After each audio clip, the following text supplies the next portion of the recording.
So Scott and I are here. We're with Suzy Films. We've been doing film production and television production and radio and all kinds of things since about 1985. I know we don't look that old, right? This is an occupation that will keep you young. A few years ago, Scott came up with the concept of 100 words because, as you all probably know, content keeps getting shorter and shorter and shorter and shorter and shorter. So we've got it down to 100 words. It's kind of a random round number, but we use that to make some productions for a number of companies and artists and nonprofits where there was a promotional piece that was 100 words long. And it's nice because it forces you to get to the heart of your story, to pull out the one thing in your story that's going to be interesting and present that, and to also be very visual. So we're doing that for a lot of our business clients. And then Scott came up with the idea of, man, this is a great entree into the world of filmmaking. And so that's what we're going to talk to you about today. Is we're going to show you a little bit about what the 100 Words Film Festival is, why it exists, and we want you to get a sense of, oh, that's cool, here's what it is. And I want you to be thinking while you're hearing the presentation that Scott's going to give you, how do I connect people that I know or that people that are in my community or my genre who like things that I like?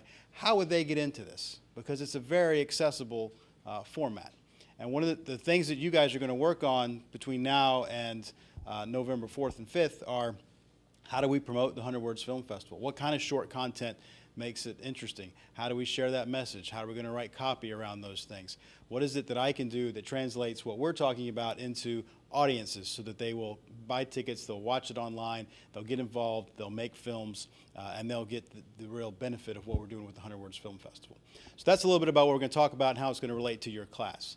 And to do all that, America's finest Suzy Films speaker, Scott Galloway. Hey. Can you help him with this? Yeah. Okay. Yeah. I don't understand why you're doing the technology. Hi, everybody. The first question I would ask everybody that's here is, why are you here? What is it about this business that interests you? Does anyone want to? Yes, sir. Follow a dream that each one have. And what We don't have different dreams. what are your dreams? Like what do you what? Okay. Okay. Be behind. Okay. I can. Yes. To be able to produce or make your own creation and have people to see, basically make your baby and let everybody see it. Okay. That's good. Or, I'll go with her first, and then it could be. Connection with people that I can see and can't see, and be able to produce something that will benefit them. Great. So it's fulfilling a sense of purpose. You know, it's like when you know you're destined to do something, and you're using a wave to act on what what you know that you're born and destined to do. That's great. Yes, sir. Creative. I once had a professor told me that creative people are never satisfied. They always have to be creative. And this is the industry that I want to be in, creative. Whether it's content or video or audio, across the whole spectrum. Good. Very good. The one thing that I was going to tell you that it happens to me a lot over the last 20 years, and it relates to what you all are doing, is this. I mean, I'm not even kidding. This has happened so many times I can't even count. I'd have a friend, or really a friend of a friend, contact me. They want to meet for coffee. They want to come to my house. They want to talk to me about a real problem in their lives. And they would say, you know, my wife is really upset. I don't know if you heard what happened to Johnny, our son Johnny. I'd be like, no, I didn't. I don't know what happened to Johnny. And then they would say, we're really, we don't know how it happened, but we're so disappointed. Johnny wants to become a filmmaker. And so then I'd be like, well, that's what I do. And then they would say, well, I know. So just tell Johnny how miserable you are and how hard a life it is to be a filmmaker, because there's no jobs out there for filmmakers. And, you know, at first I would think, well, maybe there's some truth to that.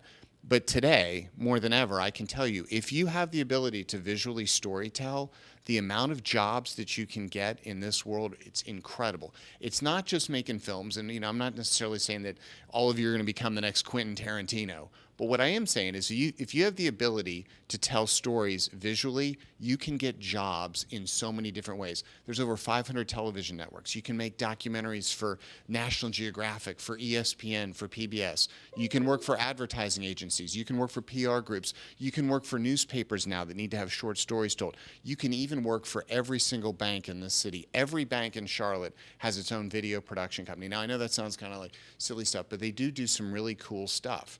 So I would just tell you, having the ability to tell stories visually, whether you want to become a filmmaker, a television producer, make unbelievable commercials, make nonprofit pieces that really inspire people, it's an incredibly important skill set to have.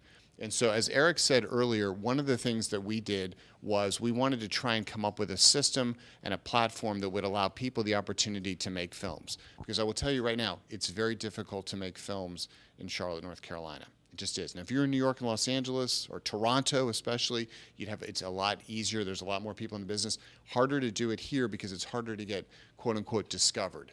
But one of the things that we wanted to do is create a platform that allows everybody an opportunity to make films. Because one of the hardest things about making films I found was that it's really expensive. And if you don't come from a lot of money or you don't have a lot of connections, it can be really difficult. And so we came up with this idea, the 100 words concept, and I think they're going to give me a clicker. And so what the thing about it is it kind of democratizes the playing field. You can make a film on any subject, any length. It just has to have exactly 100 spoken words. And so to that end, I'm going to talk to you a little bit about that, and we're really excited to have you guys work with us. But I also strongly encourage you to think about ways that you can benefit from the experience. And one of the best things that we have going for us is that when we have our film festival, we bring in industry insiders from around the country and, frankly, from around the world. Okay, so it's working? Okay, great. So I will, what do I do? Just press this button right here? Yep. Or this one in the middle? To advance, and you press this one. Okay, great. So I'm going to go through this fairly quickly, but what I want to do is I want to make sure if anyone has any questions, stop me. Just raise your hand and stop me. Okay, so this is the 100 Words Film Festival. This is the third annual event. It's November 4th and 5th. It's in Charlotte. For those of you who haven't been, we hold it at the McGlowan Theater, beautiful venue right uptown on Tryon, seats 730 people.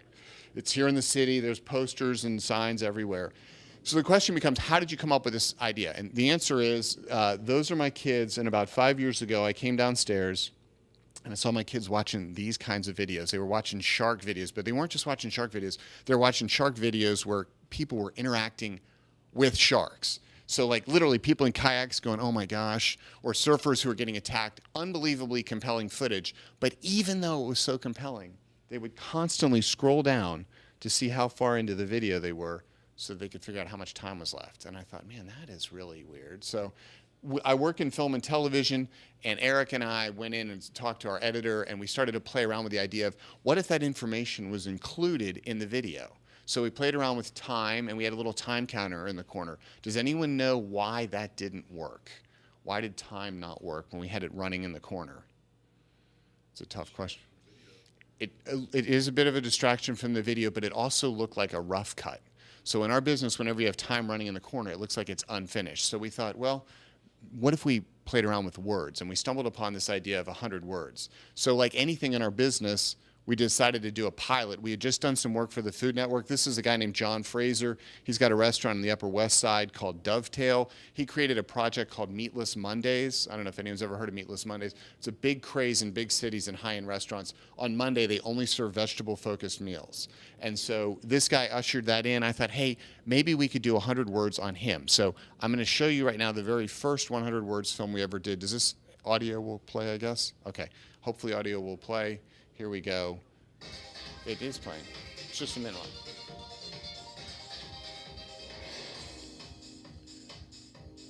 The hardest thing as a vegetarian is the lack of choice. We decided to turn Monday into a strictly vegetable-focused restaurant. Meatless Mondays, it's incredible. It's been nonstop. On Monday morning, I go to the Union Square Green Market, and hand choose what will be on the menu that evening.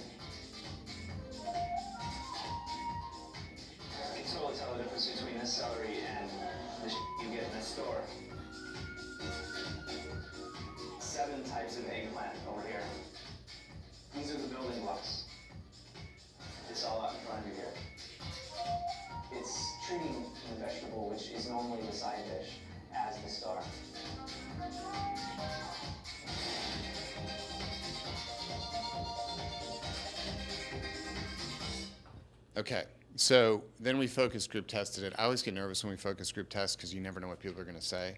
But when we did it, we discovered two things that were critically important to the world that we live in. The first is it was easy to get buy-in.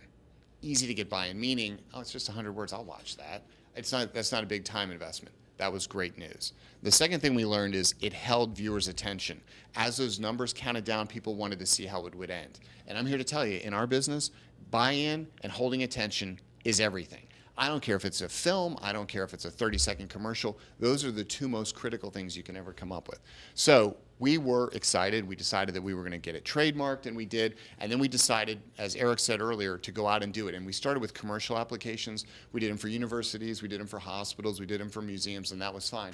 But at the end of the day, we're filmmakers, and we love telling stories, and short films have become crazy popular. All of these film festivals, all they do is show shorts. And even the big ones like Tribeca, they now end their film festival with shorts. Now, as Eric said earlier, we are both very, very old. A generation ago, when I went to the Sundance Film Festival in 1997, they would show the short films at the crappy little theater that nobody went to, where, frankly, they show the foreign films. Today, you go to the Sundance Film Festival, and they will close the festival with shorts because people love them. So why do people love them? Well, a couple of reasons. One is these platforms have now come about. So you can create a short and people can see it. You can put it out there and it can be seen. And the other thing is it's kind of become a short attention span world. TED Talks, Pechakucha, I don't know if you guys know what that is, but those are talks that are 4 minutes long. It's all part of this communicate faster, faster, faster. The other reason that we like it is these are the people who make 100 words films. They are like you folks. They are young. They are interested in making films. They're interested in seeing short films. It's a big part of why we've had success. So I'm guessing nobody's been here. I'm just going to show this really quickly. These are all just some clips from last year's film festival. It's a little loud, but... And you'll see the diversity of films.